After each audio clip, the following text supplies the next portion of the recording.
Some background for our good dead friend, John Locke. He was born in 1632, died in 1704, and is of course still dead today. He was born into a Puritan family, was educated at Oxford in theology, natural science, philosophy, and medicine. And, despite his apparent calm demeanor in this painting, he was described as a man of turbulent spirit, clamorous and never contented. He went to school at Oxford, as noted above, and Oxford at that time was dominated by scholasticism, and he found that this dogma was, on his view, perplexed with obscure terms and useless questions. And what he ended up doing was being a philosophical rebel by reading the works of Descartes on his own. And even though Descartes is now part of the philosophical establishment, back then he was a rebel, and so too John Locke. And the work of Descartes had considerable influence on him, and probably contributed to him breaking away from the scholastic dogmatism. He lectured at Oxford in Greek and rhetoric for a short while, and then moved on to some public service. In 1667 to 1683, he was a doctor for and an advisor to Lord Ashley, who later became the Earl of Shaftesbury. He held a variety of political offices, and in 1669, he helped draft a constitution for the Carolinas, which are now, of course, American states, after our revolution against the United Kingdom. Now, revolution is as English as crumpets and tea, and of course as American as apple pie and fortune cookies. And so the United Kingdom, of course, was having a revolution as well. How so? Well, the Parliament of England, upon which our American Congress is somewhat based, and the throne, the monarchy, had been struggling with each other for decades. Locke came out supporting parliamentary rights, and when James II took the throne, Locke wisely fled England for Holland, which was known for its tolerance, and went there in 1683. In 1688, there was the Glorious Revolution, which replaced James II with William of Orange. So in 1689, Locke returned back to England. He held a variety of political offices, then wrote a lot of stuff. His works include the following. In 1690, he published 2 treatises on government, which are really important. The foundation of Western political thought, they serve that role. And much of American political philosophy is based on what is contained within these 2 treatises. Notions like the right to life, and he also included, of course, liberty and property. But the Founding Fathers changed that, of course, to pursuit of happiness. Now, that work alone would have secured his place as an important figure in philosophy. But he also published an essay concerning human understanding, which was also a philosophical tour de force. His lesser works include letters concerning toleration, some thoughts concerning education, and the reasonableness of Christianity. In 1691, he entered into partial retirement and moved about 20 miles outside of London. In his last years, he studied the scriptures, hung out with friends, and, as noted above, died in 1704, and is, of course, still dead today. Now, in terms of his philosophical commitments, Locke was an empiricist, so he believed that anything you have in your mind comes from the outside through the senses. He also embraced substance metaphysics. And again, all the cool kids were doing it then. Even people who really didn't like them, they would kind of reluctantly accept them. And Locke is one of the people that is really reluctant about accepting them. So he gives kind of the standard argument as to why people accept substance, in the sense of a supporter of properties. As we've seen before in my examples involving the apple and other things, Locke contends that qualities cannot subsist, in the Latin phrase, sin re substante, without something to support them. And this supporter of the qualities is called substantia, meaning standing under or upholding. So the idea is that if you have qualities or properties, there must be something that has them. Now Locke, somewhat jokingly, showing why, with a few notable exceptions, philosophers probably shouldn't be comedians, he presents the elephant story. If someone asked him what supports these qualities, it would be like talking about what holds up the world. And Locke's trying to be somewhat humorous here, but he's presenting kind of a metaphysical view illustrated by the turtle holding up elephants in the world.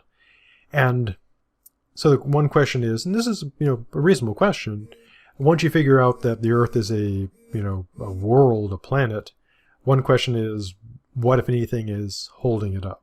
And the Greeks, of course, had the notion of Atlas. And then there's a question like, what is Atlas standing on? Now, the one answer to this problem is that the world is being held up by a great elephant, or elephants, the case may be.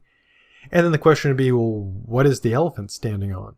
Well, obviously the only possible answer would be a great tortoise, a big turtle, although tortoises and turtles are supposed to be different. Now then the obvious question is, what is supporting the tortoise?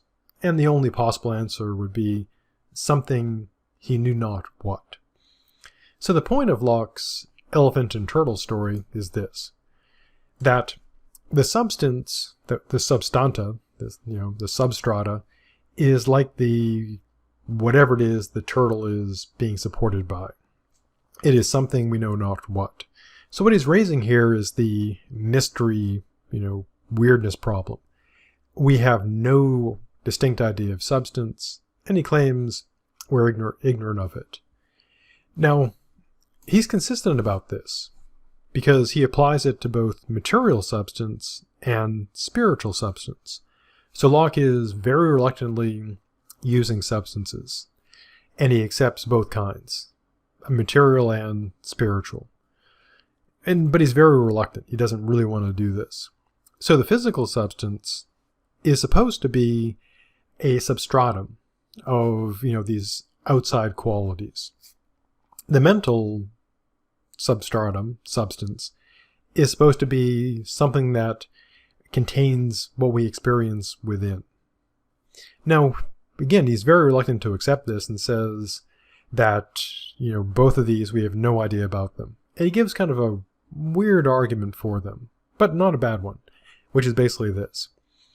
Given that both of them are really mysterious and we have no real good idea of them, it is just as rational to claim there is no body as to claim there is no spirit. So it's an interesting move where he's saying, if someone says, oh, there's no spiritual stuff, and his reply is, well, spiritual stuff is no weirder than material stuff, so it's no more rational to reject one than the other. So it's kind of a roundabout way to say that both are weird, so if you accept one, hey, why not embrace the weirdness and accept both? Now, his approach to personal identity is a pretty good one.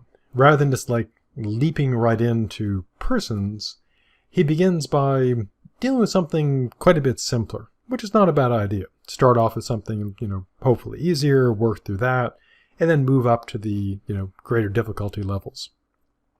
So he begins looking at the question of the identity of a living thing. What is it to be something, a living thing, across time? Now, one possibility he considers, which is rather intuitive and also very, simple approach, is this, that same living being equals same matter. Essentially same body, literally same body, same living creature. But Locke points out a question, an obvious problem that's been noted, going way back, at least to our good dead friend Heraclitus. Heraclitus had a saying he said, supposedly, you can never step in the same river twice. And for the obvious reason, if you jump in the river and jump out and then jump back in, the water is moved on. And so the body of a living creature, be it a tree or an animal, is constantly changing. So if you can happen to see like another living creature, or you can use yourself, or a plant or something, you can see that, it's not the same as it's always been. It changes. Things grow, people get haircuts, trees, grow bigger, they lose limbs, etc. But he claims, and this can be disputed, that changes in matter or parts don't change the identity. Which is somewhat reasonable, because if that were true, every time you breathed, you would be a new living thing. Every time you lost a single cell or gained one, you'd be a new living thing. Which, not impossible, but it would be kind of weird. But people could embrace that. So then what is a living thing going to be, like an oak tree? Well, for Locke, for example, an oak would not be a mass of matter, but a disposition of them as constituents, parts. So what holds this plant together? Well, what he says is it's an organization of parts in a coherent body with a common life. And this leads him to the definition of same animal. And he's already defined, same plant, and this would work with plants too.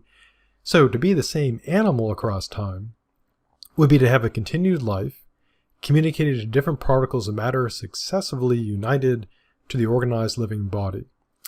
Roughly put, it would be the same life organizing that matter. Now, Locke just kind of moves on from talking about what it would be to be this, a continued life, but he does at least lay out, an account of what ties it all together. It's the, life that ties those particles together, making a living creature. So you could say something like, that oak tree is, 500 years old, and you wouldn't be saying that every piece of matter making it up is 500 years old, but you'd be saying that that living entity organizing that matter has been around 500 years. So having dealt with plants and animals, Locke then moves on to us. Now, this may seem a bit sexist, but he begins by talking about identity of man.